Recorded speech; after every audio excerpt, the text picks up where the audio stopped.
understand the power of the vote. And so it's time that black people collectively also understand the power of their vote. And not just on a national level, because a lot of people need to be very much involved in their local politics. They need to understand who their elected officials are, where they stand on issues that affect you. And you need to use your vote to either support the ones that care about you and your condition, or to elect people who do. A newer initiative that we're dealing with is educating felons, right? So in the state of Texas, if you're a felon, right, if you've been to jail or to prison, and but you're no longer on probation or parole, you have the right to register to vote. Another thing that was just brought to my attention, there's an initiative called Orange, which is happening not just in Houston currently during pretrial, but you have not been convicted, like you day in court, you are still eligible to vote. And you said something so key. They work so hard to hope that we stay uninformed, but more importantly, to suppress the black vote.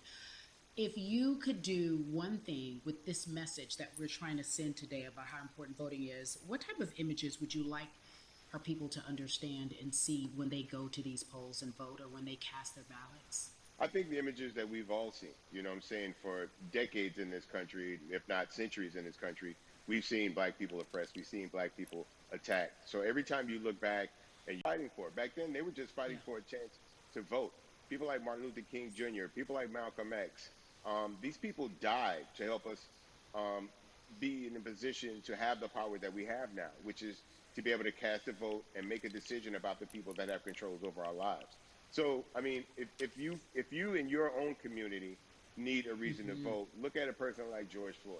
If the people in your city are not open to police reform, are not open to having the conversation about defunding the police, are not open to issues concerning economic equality, judicial equality, and racial equality, right? If they're scared to say Black Lives Matter, you have the power to put people in those positions who do believe that Black Lives Matter, who do believe in racial equality, economic equality, judicial equality, That's right. right? That's Who right. see us as human beings.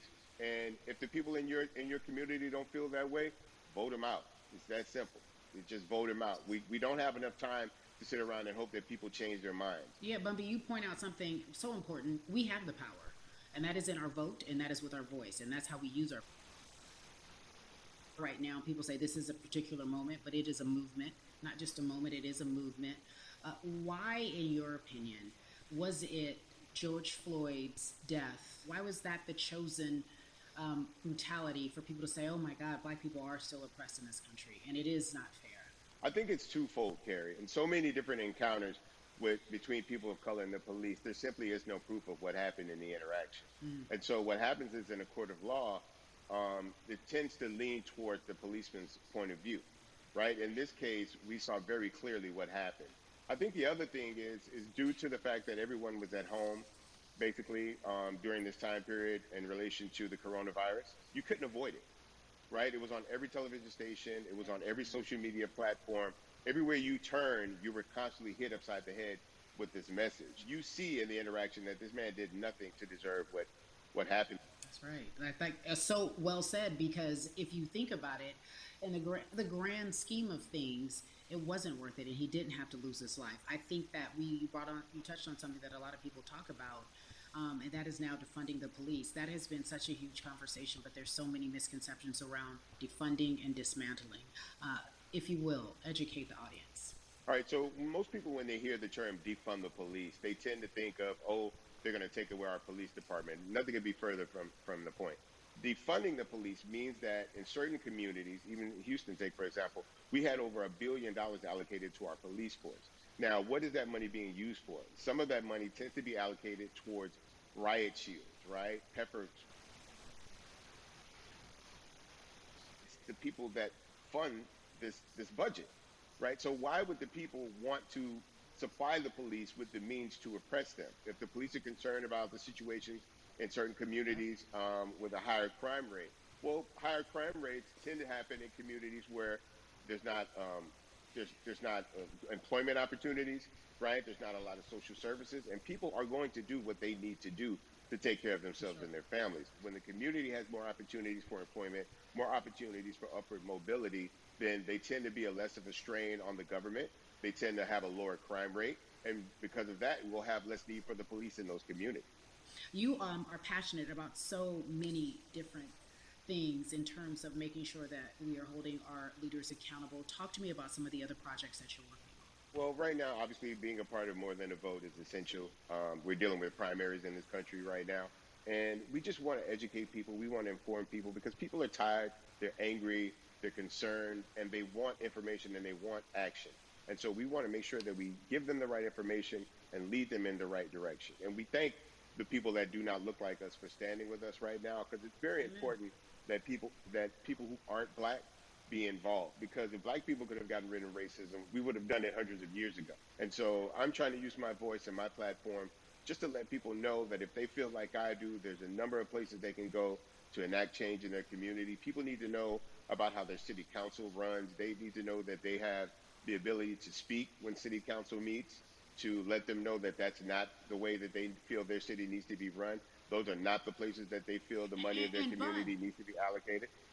and Bubby, even a step further, they can run for office in their local community. They can run for positions. Like people act like they leave it up to somebody else. If you're upset, it's not hard to get on the school board. It's not hard to be a part of the city council. It really isn't. And depending on how small your town is, you could be a mayor. It's the power is with the people, and we need to just know that that's happening. Absolutely. And it's always been with the people. You know, if you look at Trayvon Martin's mother, Sabrina Fulton, right? She felt that there was a system of racism and a system of oppression that led to her son's death. And so what did she do? She ran for city council and she was elected Yeah. city council. Started in the community as an activist, ran for an elected position, became senator, ran for another elected position, and became president of the United States. So don't think that you can't make a difference. You know what I'm saying? You don't need a lot of money. You don't need a lot of power. Your voice is enough to make a difference. Amen. I feel like I need to go out and run for something. You gave me a rousing speech there, sir. I'd be remiss if I didn't ask you this. When I talk to my brothers, I have to ask you, as a black man, how are you doing? Are you okay? I'm good. I'm good. I have a very strong relationship with God. So prayer definitely works for me. I have children and grandchildren who are watching me, who are encouraged by what I do, and they're proud of me right now, and that's really what matters. The change starts at home, so as long as you have a support system that believes in what you're doing and supports you in what you're doing, you have everything you need to go out there and fight the good fight. And for those that don't, there's a community of people here to help you. So you can go to places like morethanavote.org. There are many different places that will encourage you, inform you, and they will put you with groups of people that feel like you that are ready to take action. So no one has to go about this alone if they want to do it. Yeah, we're stronger together. People have been saying it, but that has much more meaning now that we are in our movement, not just this moment. Bumby, it has been an education, always a pleasure. Thank you so much. I appreciate you. Keep fighting the good fight. Keep up the good fight.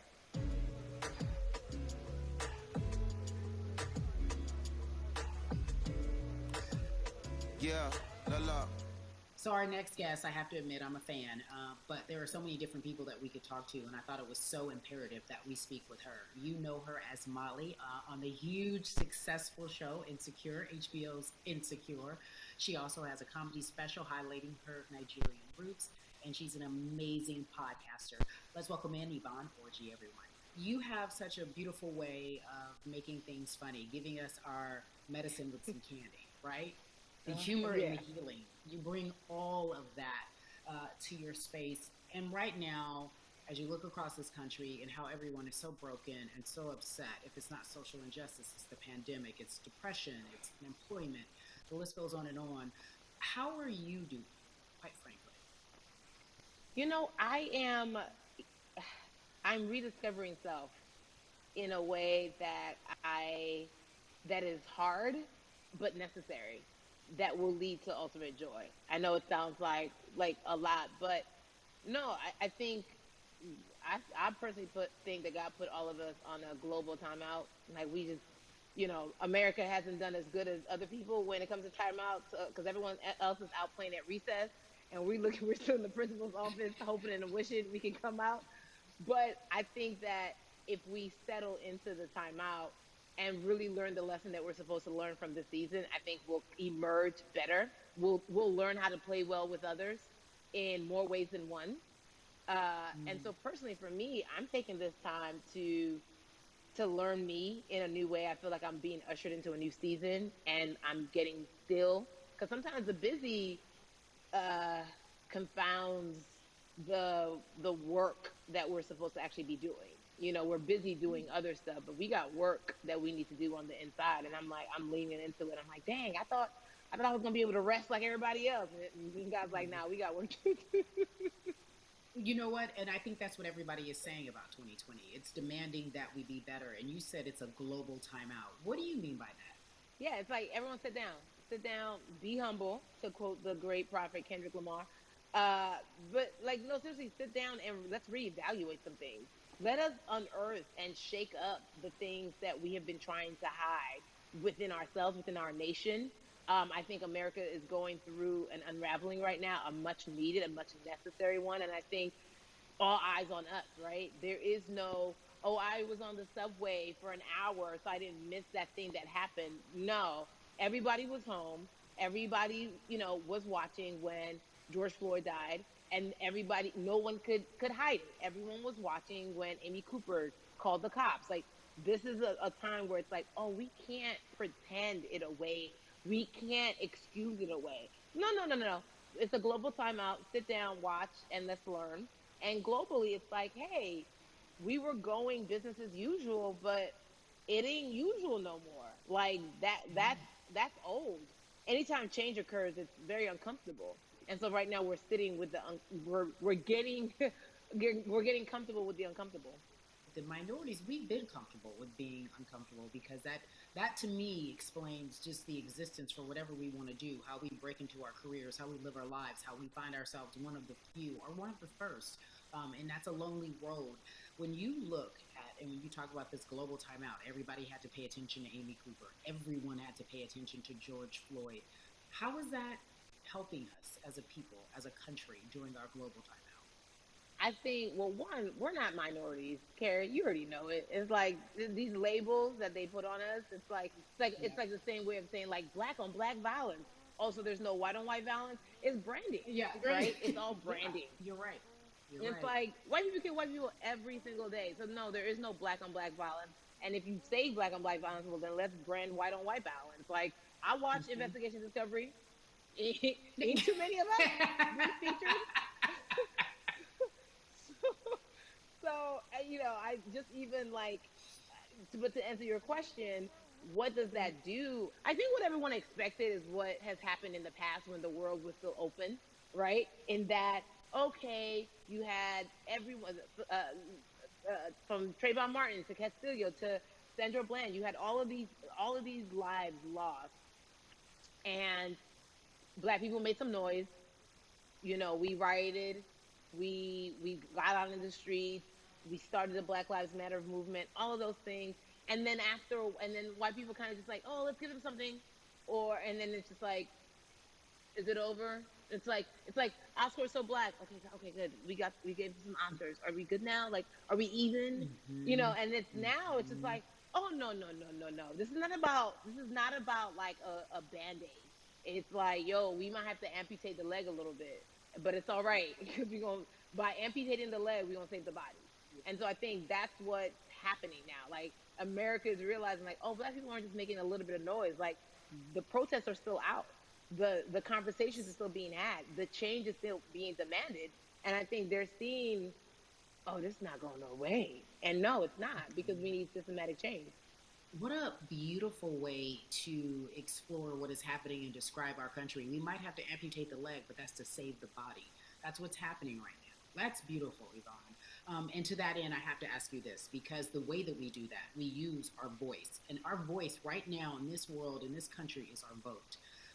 And everyone talks about voting and how important it is, but I feel like more than ever we understand that it's not just about voting every 4 years for the man in office. It's about your local elections. It's about the mayor. It is about the district attorney, the people who have the power to bring charges against police if police brutality is an issue in your community. If you care about your school district, you can run for the school board. I ask this of you, right? Your parents are from Nigeria. You are Nigerian. You talk about that very lovingly. What does voting mean for you? I think voting is power. I remember, I became a naturalized citizen back in the 90s when, because I was still a minor, my mom naturalized, and so we were able to do it under her.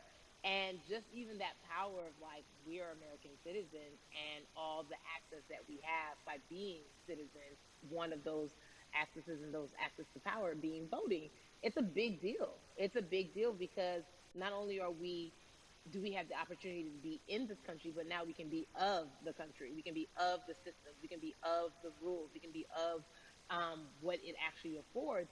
But I think going back to your earlier comment about just the setup of systems, I think we are done a disservice. Either it's schools or whatever it is, and I'm not putting teachers on blast. I think teachers do a phenomenal job, but for some reason, we do not, and give them all the raises. I know too many parents who are like, I might, this child of mine, I do love them, but hey, who, where can I drop them off? And I do think that there's a disservice done because, again, when we talk about voting, to your point, we talk about every 4 years. It's important to vote for the presidency. We don't realize, like, oh, snap, we actually can vote about, like, how much our libraries get. It's like small things like that, but they make a big difference. When you think of voter suppression in this country, what does it look like for you? It's the systems. When we talk about voter suppression, we also talk about systematic racism, right? It's all the systems that set up, and we've normalized. Okay, maybe your job will give you a half day, or maybe enable you to go vote. Think about everything disenfranchised, marginalized Black person has to endure in a day. So in a day, you need to get to work. There's so many factors along the way that can send you into a tailspin as an American, and then you add on as a person of color. If you're just trying to get to vote and you already have to go through all of these hurdles and hoops in your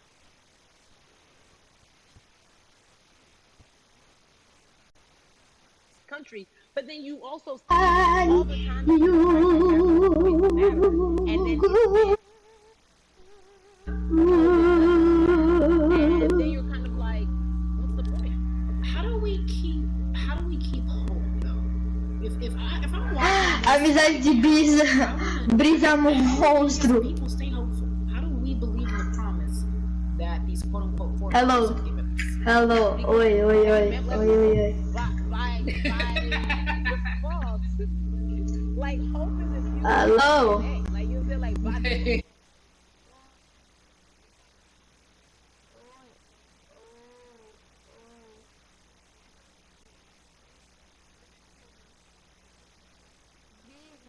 through, I mean, listen, black.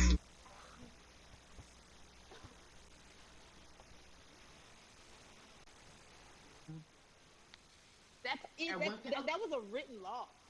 And look at us now. We are whole. We are Black girl magic. We are Black boy joy. We are, what I'm saying. What I think about in terms of giving us hope, right? We're making a lot of people nervous right now, Carrie.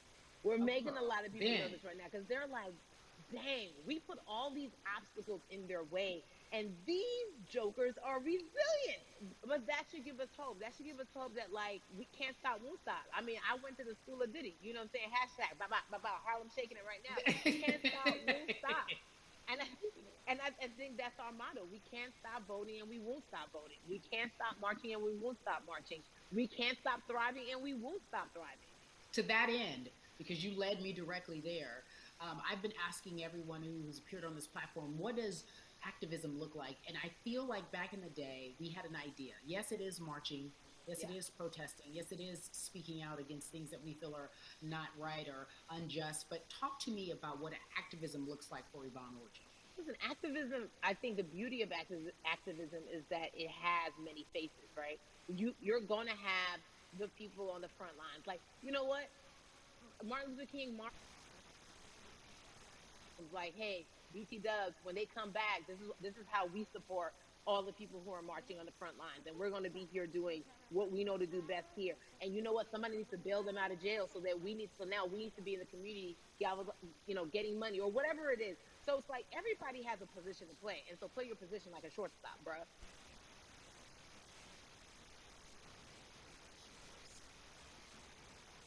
you know what? I'm not the one that's built to be on the front line. But you know what? My pockets go deep, so I'm gonna support the people on the front line. You know, I'm a comedian. Black joy is a form of activism.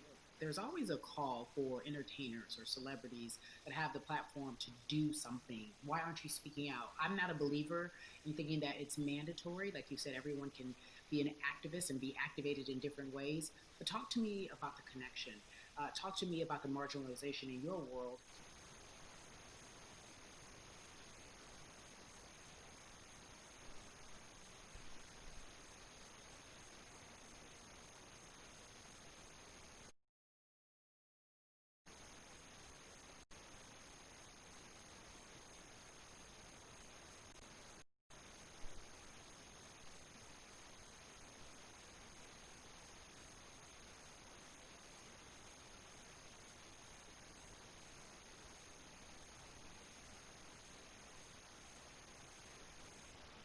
Eu também não, mano. Eu nunca desisti. This coming election. Yeah, I mean, guys, guys, Eu gravo vídeo no guys. YouTube, né? Só If que you eu tenho think dedo. we cannot Só take 10. advantage. Sempre quando eu peço pra alguém, ninguém faz pra mim. We Eu gotta peço vote pra for alguém se our inscrever lá e family. ninguém We vai gotta se vote for our inscrever. legacy. We gotta vote for continued progress. We have to vote for upward mobility. We have to vote for equality in a way that is long lasting. And if we succeeded before, we can do it again. We talk about the whole. This is the time. This is not the time to give up. This is not the time to pretend a way that